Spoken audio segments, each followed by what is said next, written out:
It was early October when I decided to spend a few days alone in the woods, about 2 hours from where I lived. I had been dealing with a lot of stress lately, and I wanted to clear my head somewhere quiet, somewhere away from everything. I picked a forested area near an old logging road that I'd read about online. It wasn't a campsite, just public land, dense trees, scattered boulders, and narrow dirt paths that twisted through the woods. I packed light: a tent, a small stove, some food, a sleeping bag, and my old hiking backpack. I left early in the morning so I could hike in and set up camp before dark. By the time I parked my car at the edge of the dirt road, it was around 9 a.m. The air was cool, the sky pale gray. I started walking down the narrow trail, with my boots crunching over dry leaves and pine needles. There was that familiar stillness that you only get in deep woods. No wind, no hum of traffic, just the occasional sound of a bird or a snapping twig somewhere off in the trees. The further I went, the quieter it got. It took me about 2 hours of steady walking to find a spot flat enough for a tent, close to a small stream that trickled between mossy rocks. I dropped my pack and just stood there for a moment, listening to the sound of the water.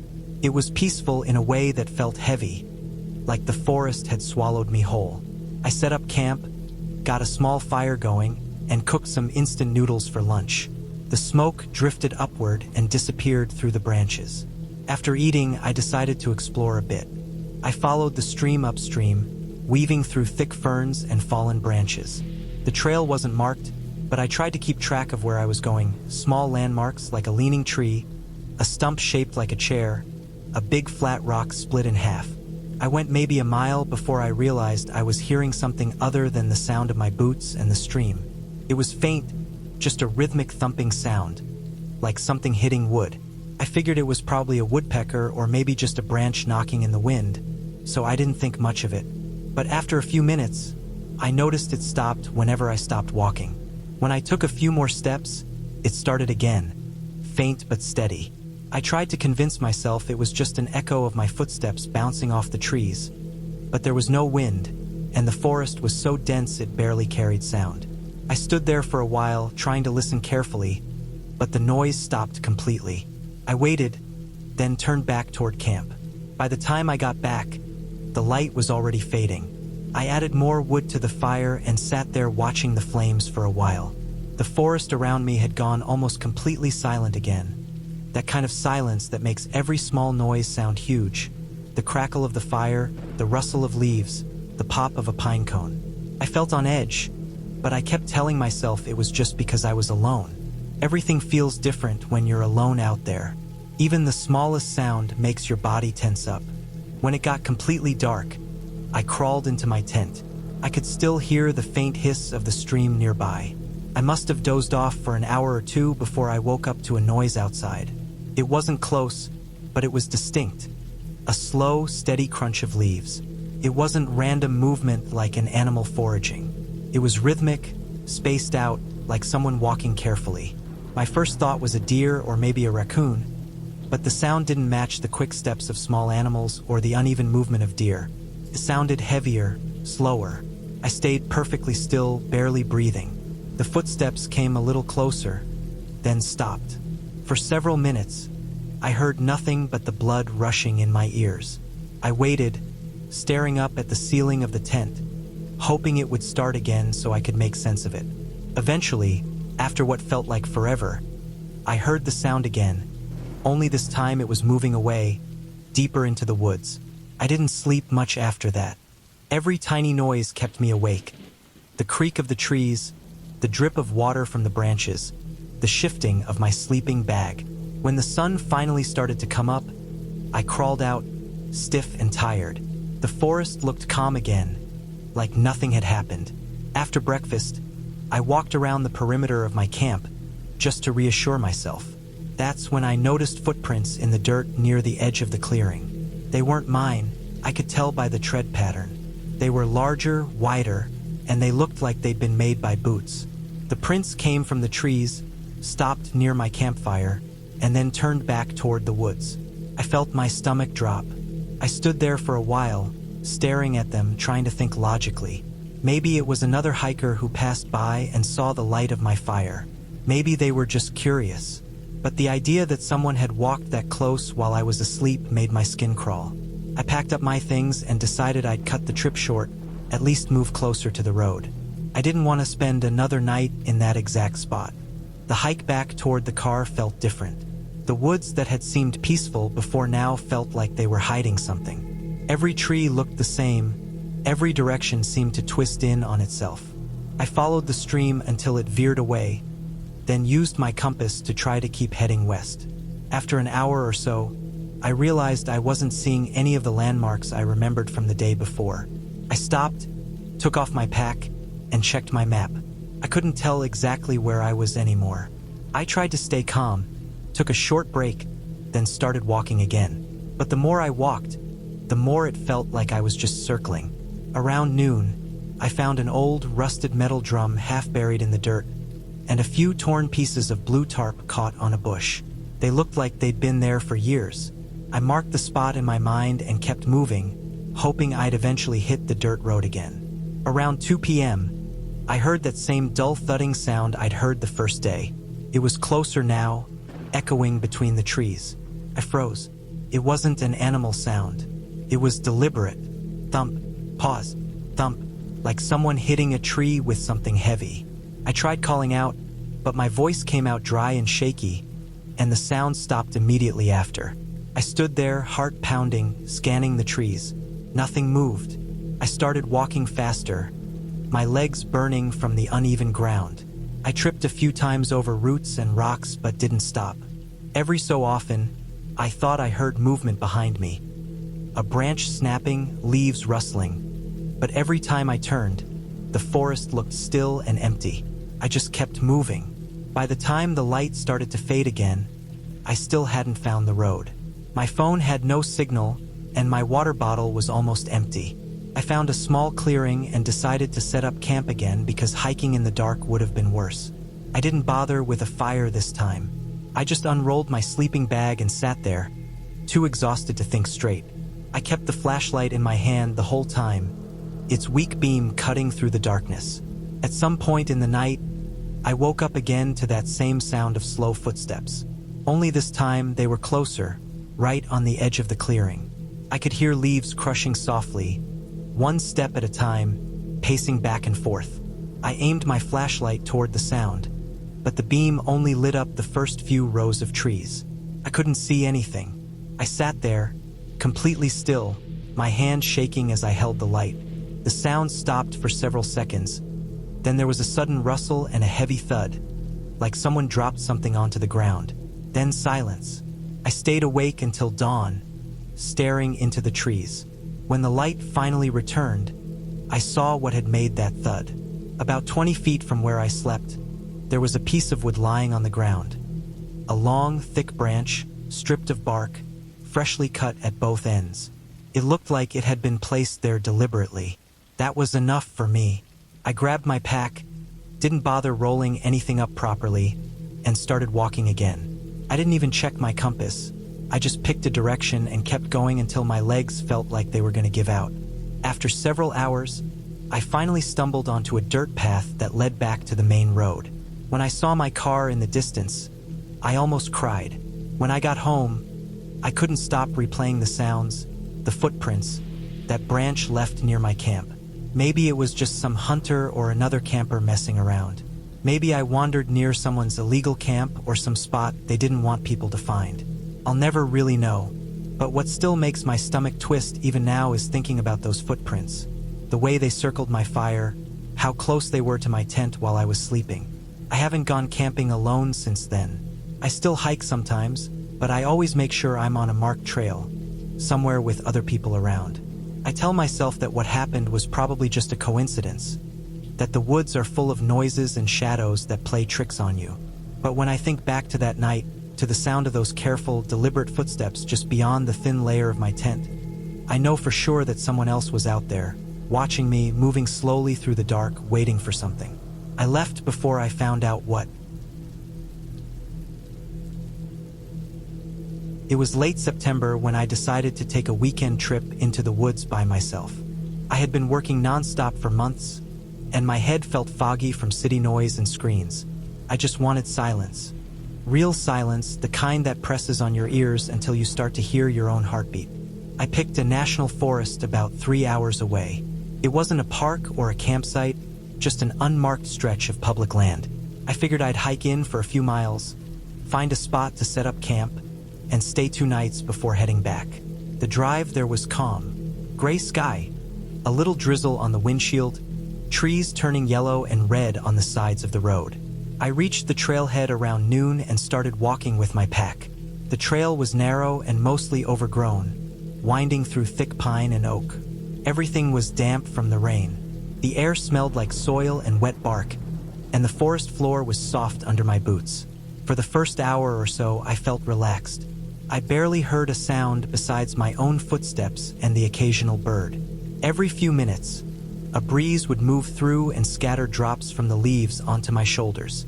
I passed a few old stumps, some mossy logs, a fallen tree that I had to climb over. The deeper I went, the quieter it got. It's strange how the woods can feel alive and dead at the same time. You know there are animals all around, but everything hides and listens when you enter their space. I eventually found a flat clearing near a narrow creek. There was an old fire ring there, just a few rocks in a circle, half covered in ash and pine needles. It looked like someone had camped there long ago. I set up my tent near it, gathered some firewood, and sat by the water for a while. The stream wasn't wide, maybe 3 feet across, but it made this constant trickling sound that filled the silence nicely. By evening, the forest started to darken faster than I expected. The air turned cold, and a thin mist began to rise from the ground. I got the fire going and cooked a simple meal, just rice and canned meat.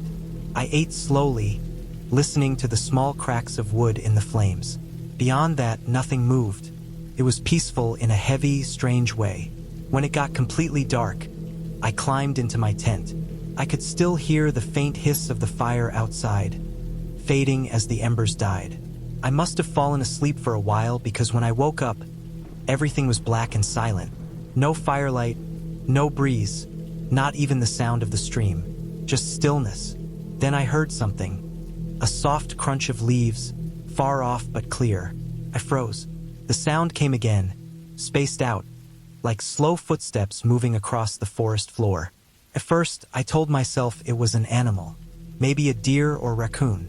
But the way it moved didn't sound like that. It was too careful, too heavy. I stayed still, listening. The steps would come, then stop for several seconds, then come again a little closer each time. I could feel my pulse in my throat. After a while, the sound faded away. I lay awake for at least an hour, waiting for it to come back, but the woods stayed silent again. When morning came, I stepped out and checked the area. The ground was damp and covered in leaves, but I found what looked like a few faint impressions in the soil near my fire pit. They were shaped like footprints, not clear enough to see details, but big enough that I knew they weren't mine. I tried not to overthink it. Maybe someone else was camping nearby and walked past during the night. The forest was open land, people could go anywhere. I spent the rest of the morning exploring along the creek. I followed it for a while, moving deeper into the trees, watching how the light flickered through the canopy. But about a half-mile upstream, I came across something that made me stop. There was an old tarp stretched between 2 trees, torn and mostly collapsed. Beneath it were a few rusted cans, an empty propane tank, and some scattered trash. It looked like an abandoned camp. Everything was covered in a layer of dirt and leaves, like it had been there for years. But when I looked closer, I saw something that didn't fit.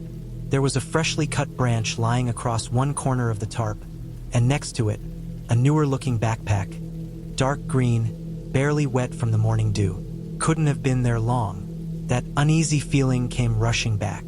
I backed away slowly, keeping my eyes on the trees around me. I didn't see or hear anyone, but I couldn't shake the thought that someone had been there recently.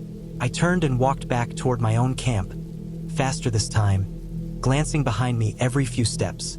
When I got back, nothing had changed. My tent was fine, my fire ring cold.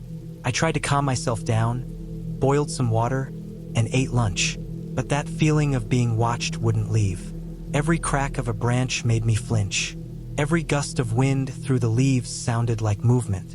By late afternoon, I decided I wasn't staying another night. I packed everything up and started hiking back toward the trailhead. I had marked a few trees on my way in with small bits of orange tape, just in case, but after a while I realized I wasn't seeing them anymore. I must have taken a wrong turn somewhere along the creek. The light was fading fast, and the forest seemed to close in tighter. I pulled out my compass, but the needle kept twitching like it couldn't settle. I kept walking west, trying to stay calm, but I started noticing little things that made my stomach knot. Broken branches at eye level, small piles of stones stacked in odd spots, bits of torn cloth snagged on bark. At one point, I saw something dark hanging from a branch up ahead. When I got closer, I realized it was a piece of clothing. A black hoodie, faded and wet from rain. It was swinging slightly, even though there was no wind. I didn't touch it. I just walked faster. The forest grew darker by the minute. I could barely see where I was stepping. I used my flashlight, but the beam only reached a few feet ahead. Everything outside that circle of light felt like it was closing in. Somewhere behind me, I heard another sound, quick, light footsteps crunching over leaves, then stopping the instant I stopped. I turned around, shining the light into the trees. The beam shook in my hand. All I saw were trunks and shadows. Nothing moved, but I could feel that crawling sense that something was just out of sight. I didn't wait. I started walking again, then jogging, my pack bouncing on my shoulders. The sound followed, faster now, keeping distance but matching my pace. After maybe 20 minutes of this, I saw something ahead through the trees, a faint gray glow. I moved toward it, thinking it was the trailhead, but when I got closer, I realized it was the old tarp camp I'd found earlier. Somehow I'd looped back. The sight of it made my chest tighten. The backpack was gone. I turned and ran. My flashlight flickered and dimmed, but I didn't stop. I just kept going, dodging trees, tripping over roots, scraping my arms on branches. My lungs burned. I had no idea which direction I was heading anymore. I just wanted out. Eventually, I stumbled into a shallow ditch and hit the ground hard. I lay there for a few seconds, catching my breath, listening. The woods were silent again. Nothing moved. I stayed there for maybe 5 minutes before standing up. I looked around and saw, through a gap in the trees, the faint outline of the dirt road. Relief washed through me so fast I almost fell over. I made my way toward it, climbing up the small embankment, and there it was, my car half hidden behind brush. I threw my pack in the back and sat inside for a long minute before starting the engine. My hands were shaking so badly I could barely put the key in the ignition. As I drove away, I kept glancing in the rearview mirror, expecting to see someone step out onto the road. But there was nothing, just the empty, dark tree line fading into the distance. When I got home, I unpacked everything and noticed a few scratches on my backpack that hadn't been there before. Thin cuts, like from a knife or sharp rock. I tried not to think about it. I didn't tell anyone what happened. That night, I couldn't sleep. Every time I closed my eyes, I heard those slow, deliberate footsteps behind me. The ones that always stopped when I stopped. I kept thinking about that tarp camp, the fresh backpack, and how someone had clearly been there. Maybe it was a squatter, maybe a hunter, maybe something worse. But the thing that keeps bothering me most is the fact that I saw that same backpack, dark green, dirt-stained, listed on a missing hiker report online about 2 weeks later, from that same stretch of forest. I've thought about calling the rangers, telling them where I saw it, but I can't bring myself to go back there. I know I left those woods, but sometimes when I'm out walking my dog at night and I hear leaves crunch behind me, I still freeze up, waiting for it to stop, just like it did out there. I went camping alone last spring in a section of forest about 3 hours from my home. It wasn't an official campsite or any place with cabins or people nearby, just a stretch of state forest that allowed dispersed camping. I had been there once before, about 2 years earlier, with a friend. It had felt peaceful then. Wide open spaces between the tall pines, quiet streams running between ridges, and no one around for miles. I wanted that same kind of peace again. I wanted a few nights of quiet. I drove out early in the morning, The sky was still dull and gray when I left the main road, bumping along a dirt track that was more pothole than road. The forest looked endless. The trees pressed in tight from both sides, dark and tall. The air smelled like pine, rain, and something damp that always lingers after winter has just ended. I parked near a small clearing where the road faded into nothing and started walking with my pack and gear. The ground was still soft from melted snow, and my boots sank a little with every step. It was calm at first. The forest had that deep silence that feels heavy, like sound itself doesn't travel right. Every so often I'd hear a woodpecker or a far-off branch snap under something's weight. Otherwise, it was just me and the constant rhythm of my boots. I followed a game trail that cut through the undergrowth until I reached a spot near a small creek. The water ran cold and steady over rocks covered in green moss. It seemed like a perfect place to camp. I set up my tent, gathered some firewood, and boiled water for coffee. Everything felt normal. By late afternoon, the light started to fade behind the trees. The shadows stretched long, and the woods seemed to swallow color. I built a fire and cooked some food. The flames made a soft circle of light around my camp, and beyond that, everything was pitch black. I sat there for a while just listening to the quiet. Sometimes, if you stay still enough, you start to hear faint things you wouldn't otherwise notice. The shifting of branches high up, the squeak of insects, even your own heartbeat. When I finally climbed into my tent, it must have been around 10 p.m.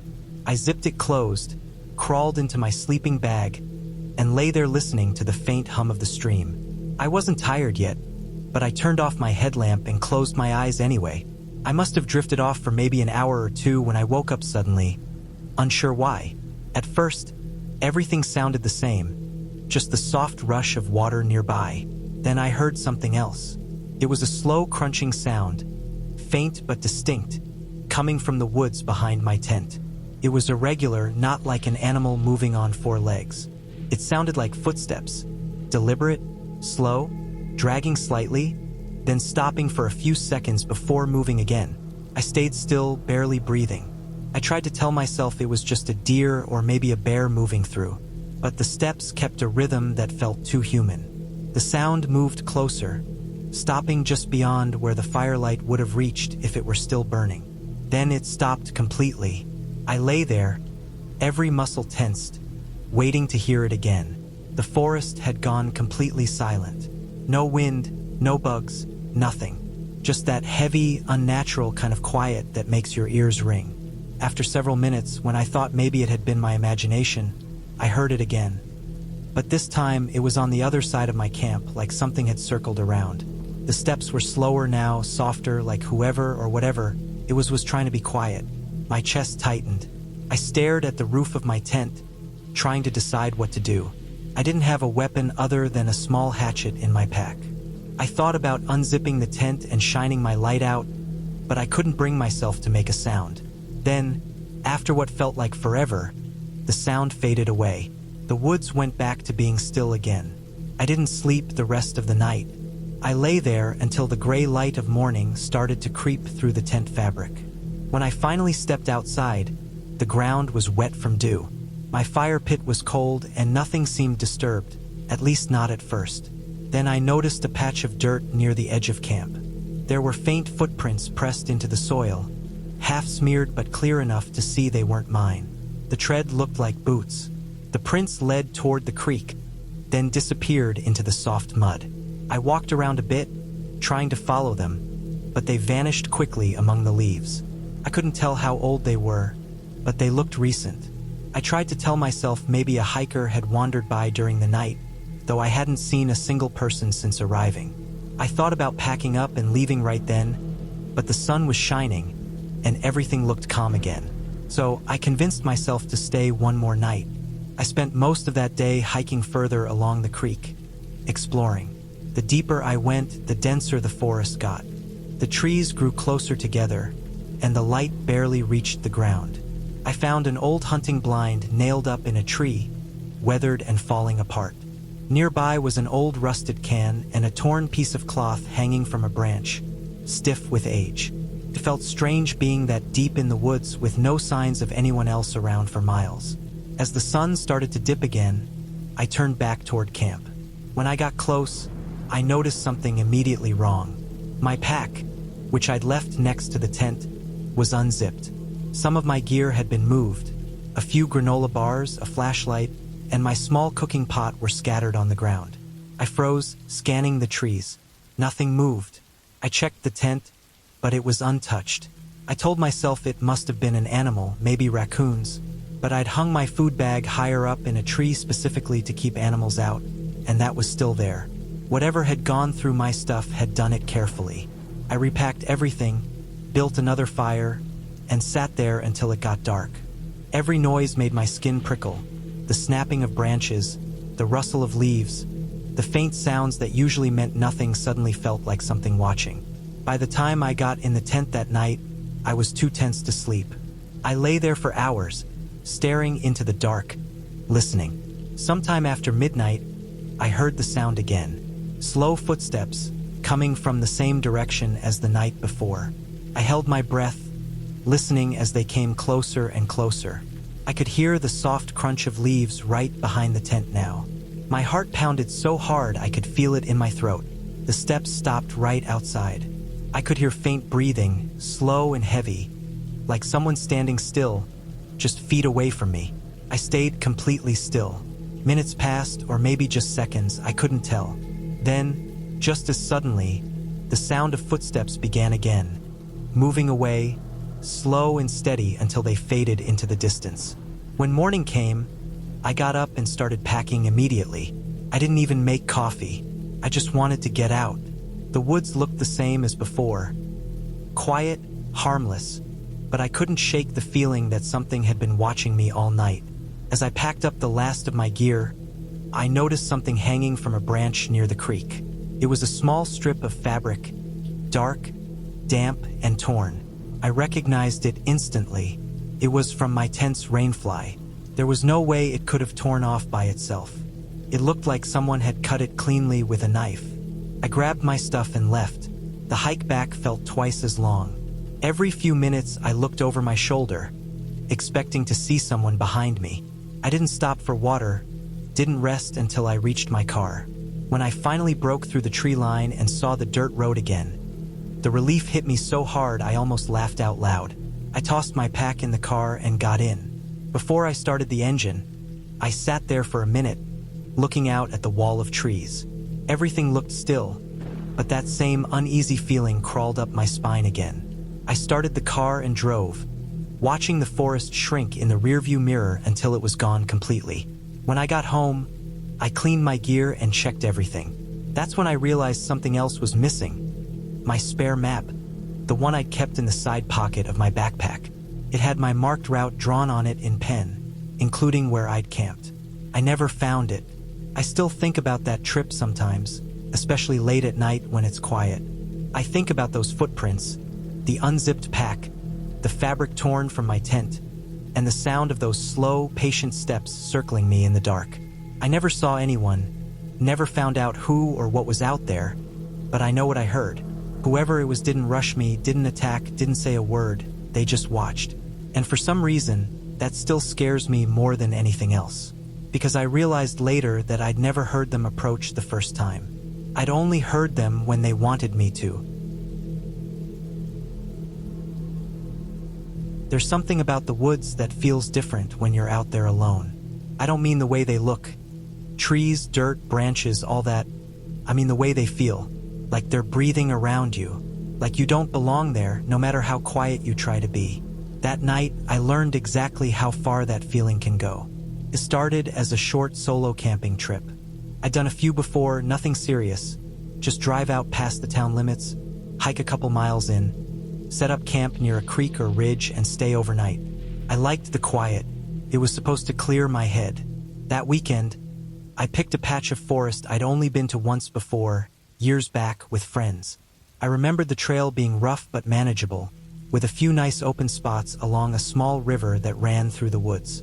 It was late afternoon when I parked off the gravel road and started walking in. The air smelled heavy and wet from rain earlier in the day. The ground was soft, soaked in places, and my boots made sucking sounds every few steps. The trail had nearly disappeared in parts, just faint impressions between thick roots and fallen branches.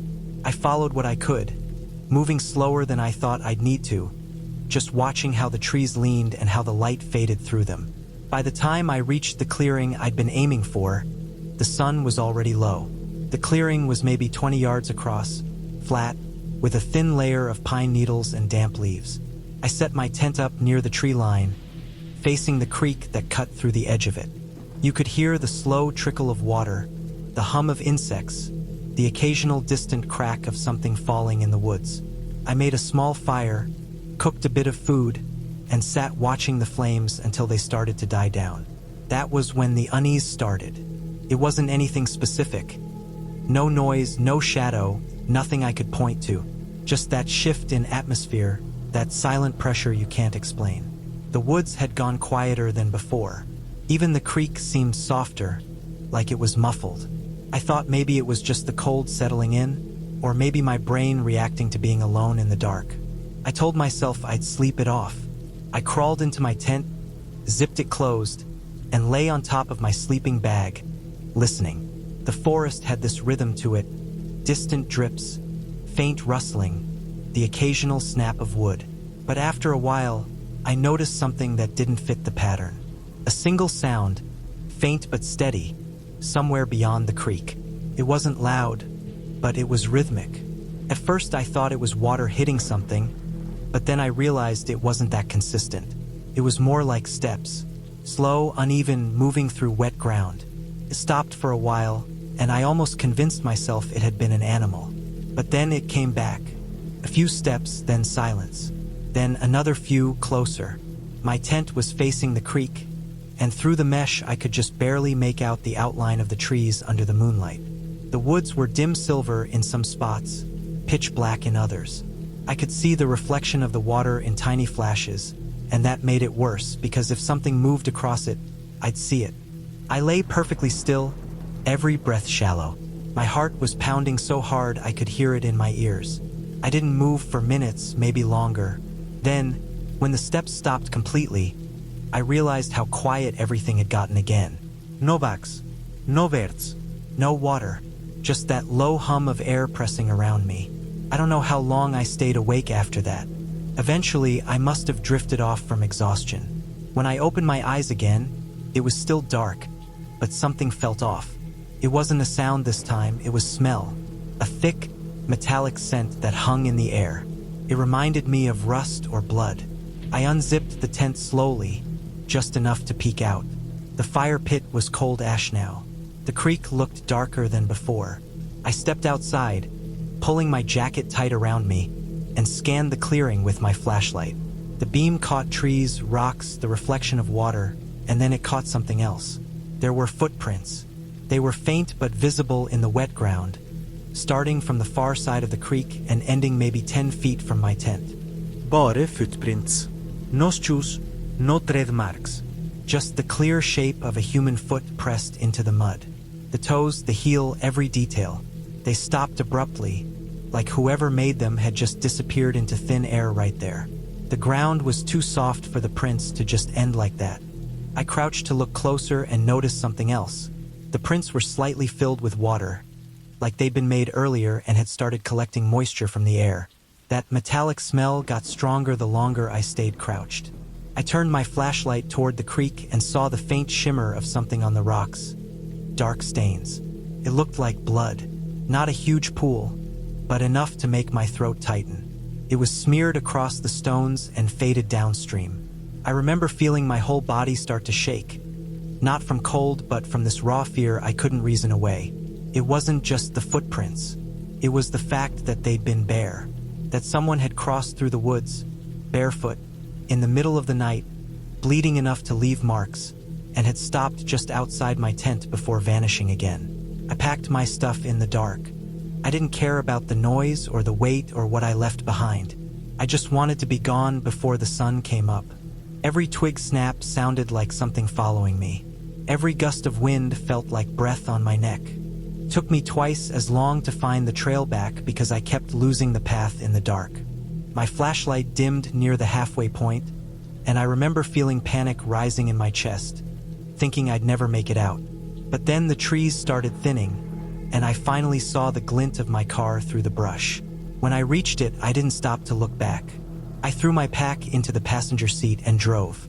I didn't even realize how tightly I was gripping the wheel until I got back to the main road and saw my knuckles white under the dashboard light. It was only when I stopped at a gas station an hour later that I noticed something else. The bottoms of my boots were caked with mud. That much made sense. But there were also faint streaks of red across the edges. I don't remember stepping in blood. Maybe I did near the creek without realizing it. Maybe it was just the wet soil mixing with something else. I don't know. But the smell, that same sharp, metallic scent, it was still there, clinging to me like it hadn't left the woods at all. A few weeks later, curiosity got the better of me. I looked up that stretch of forest online. There wasn't much, but I found one short article from a local paper, dated maybe 6 months earlier. It mentioned a missing hiker who'd last been seen entering those same woods. Search teams found his car near the same gravel pull-off I'd used, but never found him. The detail that stuck with me was how they described his last known path. He'd been heading toward the creek, the same creek I camped beside. The article said searchers had found partial prints, barefoot, near the water's edge, and a small amount of dried blood on the rocks. After that, I stopped going into the woods. Not even short hikes anymore. Every time I think about that night, what gets to me isn't just the footprints or the smell or the blood. It's that quiet moment between the footsteps, that pause. Felt like whoever was out there wasn't just walking by. They had stopped to listen. And in that silence, I'm certain they knew exactly where I was. It was early fall when I decided to head out into the hills of West Virginia, somewhere near the edge of a stretch of land that people around town didn't talk much about. Not because it was haunted or cursed or any of that, but because it was rough country. Steep ridges, thick brush, loose rock, and miles of silence. It was the kind of place where you could walk all day and not see another person. That's what I liked about it. No noise, no traffic, no one to bother you. That day was cool and cloudy, the kind of gray sky that feels low enough to touch. The air smelled like wet leaves and mud, and the ground had that soft give to it that comes after a few days of rain. I parked my truck on a pull-off near a narrow dirt path that led down toward a set of old logging roads. My plan was just to hike a few miles, take some pictures, maybe scout for deer signs since hunting season wasn't too far off. The first mile or so was uneventful. The woods were thick, the air still. I could hear the occasional crow, the drip of water from branches, the soft crunch of my boots through damp leaves. Everything felt calm and normal. Then, somewhere along the second mile, I caught a faint smell, something sweet and rotten, cutting through the damp air. I've smelled dead animals before, so it didn't immediately bother me. Out here, it happens all the time. Deer get hit, get sick, get taken down by coyotes. But this smell was stronger than usual, sharper, like it was fresh. I followed it off the trail, down a slope covered in moss and deadfall. The ground was soft and scattered with ferns. I hadn't gone more than 20 yards when I saw it, the first body. It was a deer, a doe from what I could tell. She was lying on her side, stiff, her hind end completely eaten away. The rest of her body looked untouched. The chest, the neck, even the head. No torn-up throat, no missing front legs. Just the back half gone. The ribs were visible, clean in some parts, shredded in others. There was no sign of struggle in the leaves, no drag marks, no prints nearby. Just her, silent and wrong-looking in the middle of the woods. The weirdest part was how fresh it looked. The blood was dark but still wet, not dried or clotted yet. Hadn't been there long. I crouched down to look for tracks, anything to explain it, but there was nothing. The ground around her was soft enough that something should have left marks. No paw prints, no boot tracks, not even bird scratches. Just clean earth and flattened leaves. I stood there a while, uneasy, trying to reason it out. Maybe a coyote pack took it down and scattered, or maybe it died of something and scavengers had just started feeding. Still, something about it didn't sit right. I took a few steps back, turned to head uphill again, and that's when I saw the second one. It was maybe 15 feet away, just over a small rise. Coyote. lying almost in the same position as the deer, stiff, hindquarters eaten away. The rest of its body looked untouched, even its face still intact, eyes half open like it had been caught mid-breath. That stopped me cold. A coyote getting eaten by something out here wasn't unheard of, but to find it right next to a deer, both with the same exact injury pattern, was strange. Coyotes usually scavenge. They don't end up as the meal right after. I walked closer, slow, scanning the ground again. No signs of struggle, no trails of blood leading from one to the other. The same clean circle of untouched leaves, as if they'd both been dropped there. The blood around the coyote was fresh too, darker and thicker, still glistening in the dull light. My stomach started tightening then. It didn't feel like I was just looking at nature anymore. It felt like something had happened here, something deliberate. I could feel my heart thudding against my ribs, but I forced myself to keep moving. I don't even know why. Maybe it was curiosity, maybe it was stupidity. I went a few more steps in the direction the hill sloped, and that's when I saw the third one. A fox this time. It was smaller, reddish, lying on its side in a patch of flattened grass, maybe 10 feet from the coyote. Same thing, back end completely gone, rest untouched. Clean cut, no tearing, no drag, no signs of a fight. The three of them formed a kind of rough line. Deer, coyote, fox, all facing the same direction, all half-eaten in the exact same way. No bone scatered, no furtraios, no buzzards overhead. Just silence. By then the smell was overwhelming. I could taste it in my mouth. I took a few steps back, breathing shallow, scanning the area. There was no sign of any predator. No mountain lion prints, no bear scat, nothing. The only sounds were the wind moving through the trees and the slow dripping of water off the leaves. That's when I noticed something even stranger. The blood from each carcass hadn't spread naturally. It looked like it had pooled in small, almost perfect circles beneath each one. Not smeared, not splattered, just soaked evenly into the dirt, like they'd been placed, not killed there. A deep unease crawled up my spine. I kept turning, trying to spot something in the trees. Anything. The whole woods had gone dead quiet now. Not a single bird or insect. It was the kind of silence that presses against your eardrums until you can hear your own heartbeat. I looked around for maybe a minute more before I realized I needed to leave. I don't scare easy, but there was something about that scene that felt wrong in a way I couldn't explain. I started walking back toward where I thought the trail was, but the forest seemed different now. The light was dimmer, the trees thicker, the air heavier. Every step felt louder than it should have been. I kept glancing over my shoulder, expecting to see movement. An animal, a person, something. But there was nothing. No movement at all. Just those three bodies behind me, growing smaller and smaller through the trees. I must have walked fast without realizing it, because when I finally stopped to catch my breath, I couldn't find the path again. I stood there, turning slowly in place, trying to orient myself, when I heard it, a faint sound, off in the direction I'd come from. It was soft at first, hard to make out through the trees. Then it came again, a slow dragging sound. Wet. Like something heavy being pulled across damp ground. It would move for a few seconds, stop, then start again. I couldn't see anything through the brush, but I didn't wait to. I turned and started moving uphill, pushing through briars and saplings until I hit a slope I recognized. I didn't stop until I saw the glint of my truck through the trees. When I reached it, I stood there for a minute, bent over, breathing hard, listening. The dragging sound had stopped. The woods behind me were quiet again. The air was thick and still. I climbed into the truck, locked the doors, and sat for a while before starting the engine. My hands were shaking so bad I could barely get the key in. When the engine finally turned over, I didn't look back once. I drove straight down that gravel road, heart hammering, not breathing right until I hit pavement again. Even then, I couldn't get those images out of my head.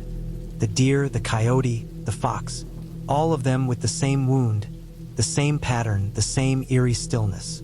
I went over every possible explanation in my head on the way home. Poachers, some kind of disease, predators fighting over territory, but none of it added up. A few days later, I looked up if anyone else had seen anything strange out there. There wasn't much, just a few local hunting forums. One guy had posted about finding a half-eaten raccoon not far from the same ridge, same description. Back end gone, no tracks, no signs of what did it. Someone replied saying it sounded like coyotes, but the guy said the same thing I saw. There were no prints, no struggle, and the blood looked too clean. That was enough for me. I haven't gone back since. I still drive through that area sometimes, and every time I see the line of hills through the trees, I get that same chill in my chest. Whatever did that, whatever could eat 3 animals like that, one after the other, leaving no trace, no sound, it wasn't normal. Not supernatural, not impossible. Just something real, something living, that knows exactly what it's doing. And I'm sure it's still out there, somewhere in those hills, waiting for the next quiet stretch of woods where no one's around to see.